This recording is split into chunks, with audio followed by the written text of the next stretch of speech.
살다 보면 참 여러 가지 어려움들을 겪게 되죠. 개인적인 일이든 아니면 직장에서의 문제든 오늘은 시대를 초월한 지혜를 통해서 그 어려움을 헤쳐나갈 아주 강력한 아이디어들을 함께 살펴보려고 합니다. 뭔가 새로운 걸 시작하려고 할 때 괜히 망설여지는 거 다들 경험 있으시죠? 혹시 실패하면 어떡하지? 앞으로 어떻게 될지 모르는데 이런 감정들이 꼭 우리의 발목을 잡곤 하잖아요. 혹시 지금 여러분이 딱 그런 상황에 계신 건 아닐까요? 바로 이 말이 방금 그 질문에 대한 정말 완벽한 답이 아닐까 싶어요. 제대로 하고 있는지 보려고 발을 내려다보지 마세요. 그냥 춤을 추세요. 이게 무슨 뜻이겠어요? 완벽하게 하려고 계속 고민만 하기보다는 일단 한번 해보는 게 중요하다는 거죠. 정말 멋진 통찰 아닌가요? 자, 모든 위대한 여정은 딱 한 걸음에서 시작되잖아요. 그래서 첫 번째 파트에서는 바로 그 첫걸음, 그러니까 시작에 대한 두려움을 어떻게 극복하고 앞으로 나아갈 힘을 얻을 수 있는지에 대해 이야기해 보겠습니다. 좋아요. 일단 춤을 추기 시작했다면 이제는 어디를 향해 춤을 출지 정해야겠죠? 목표를 높게 설정하고 그곳에 도달할 때까지 멈추지 마라.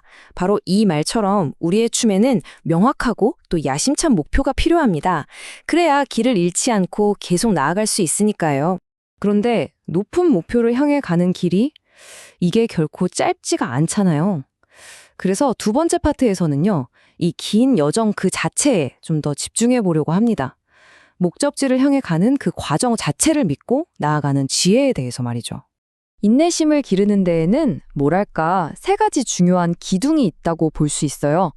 첫째는요, 강물이 결국 바다에 닿는 것처럼 자연스러운 흐름을 믿는 속도에 대한 신뢰고요. 둘째는 지금의 시원한 그늘이 아주 오래전에 누군가 심은 나무 덕분이라는 걸 아는 장기적인 관점입니다. 그리고 마지막으로 작은 성공 하나하나를 스쳐 지나가는 단계가 아니라 그 자체의 목적지로 여기는 과정에 대한 감사예요. 이 세 가지가 모여야 진짜 인내가 완성되는 거죠. 벤저민 프랭클린이 한 이 말을 보면 인내의 힘이 얼마나 대단한지 정말 확실하게 와닿습니다. 인내할 수 있는 사람은 원하는 것은 무엇이든 가질 수 있다. 이건 그냥 좋은 말이 아니에요. 목표를 이루는 핵심 원리에 대한 아주 강력한 선언이죠. 근데 말이죠. 아무리 계획을 잘 세워도 여정 중에 걸림돌 하나쯤은 꼭 만나게 되잖아요. 계획이 틀어지고 생각지도 못한 일로 좌절하기도 하고요. 자, 세 번째 파트에서는 이 실패라는 경험을 완전히 새로운 시각으로 다시 정의하는 방법을 한번 알아볼게요. 헨리 포드는 실패를 아주 흥미롭게 정의했어요. 더 현명하게 다시 시작할 수 있는 기회라고요. 그러니까 실패는 끝이 아니라는 거죠. 오히려 이전에 했던 경험에서 데이터를 얻어서 더 나은 전략으로 다시 시작할 수 있는 아주 소중한 기회라는 뜻입니다. 여기서 한 발 더 나아가서 실패에 대한 또 다른 관점을 한번 볼까요? 넘어지는 것 자체가 문제가 아니라는 거예요. 공자는 이렇게 말했습니다.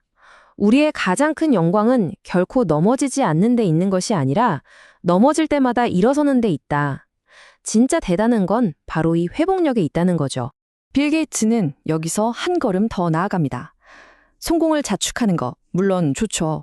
하지만 실패에서 얻는 교훈에 귀 기울이는 게 훨씬 더 중요하다고 말이에요. 결국 우리를 진짜로 성장시키는 건 성공했을 때의 기쁨이 아니라 실패를 통해 얻은 그 쓰라린 교훈들이라는 겁니다. 자, 지금까지는 주로 바깥의 도전들에 대해 이야기했잖아요. 이제는 시선을 우리 안으로, 바로 내면의 나침반으로 한번 돌려보겠습니다. 우리가 세상을 어떻게 보느냐, 즉 우리의 관점이 현실을 어떻게 바꾸어 놓는지 그 놀라운 힘에 대해 알아볼 시간입니다. 네 번째 파트의 핵심을 꿰뚫는 문장이 바로 이겁니다. 사물을 보는 방식을 바꾸면 당신이 보는 사물이 바뀐다. 이건 그냥 긍정적으로 생각하세요 같은 단순한 말이 아니에요. 우리의 인식이 곧 현실을 만들어낸다는 아주 깊은 통찰인 거죠. 그럼 관점은 도대체 어떻게 바꿀 수 있을까요? 여기 네 가지 지혜가 있는데요. 먼저 밖으로는 태양을 바라보듯 긍정적인 면에 집중하고요. 아무리 작은 승리라도 소중하게 여기는 태도가 필요합니다. 그리고 안으로는요. 난 안 돼 하고 우리를 갉아먹는 내면의 목소리는 무시하고 마음을 훈련해서 외부 상황에 쉽게 흔들리지 않는 진짜 자유를 얻어야 한다는 겁니다. 자, 이제 드디어 우리 여정의 마지막 목적지에 거의 다 왔습니다. 그 목적지가 어디냐고요? 바로 세상에 단 하나뿐인 당신 자신입니다.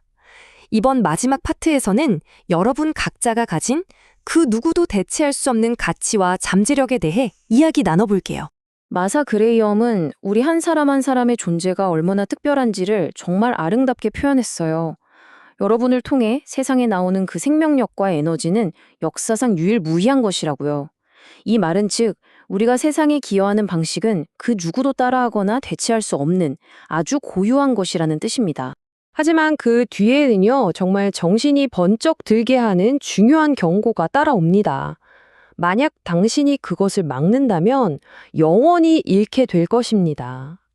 당신만의 고유한 표현을 세상에 내놓지 않는 건 그걸 우주에서 영원히 사라지게 만드는 것과 같다는 정말 강력한 메시지죠. 그래서 오늘 마지막으로 이 질문을 여러분께 남기고 싶습니다. 당신을 통해 표현될 그 고요한 에너지, 그건 과연 무엇일까요? 그 답을 찾아가는 여정이 되시기를 진심으로 바랍니다.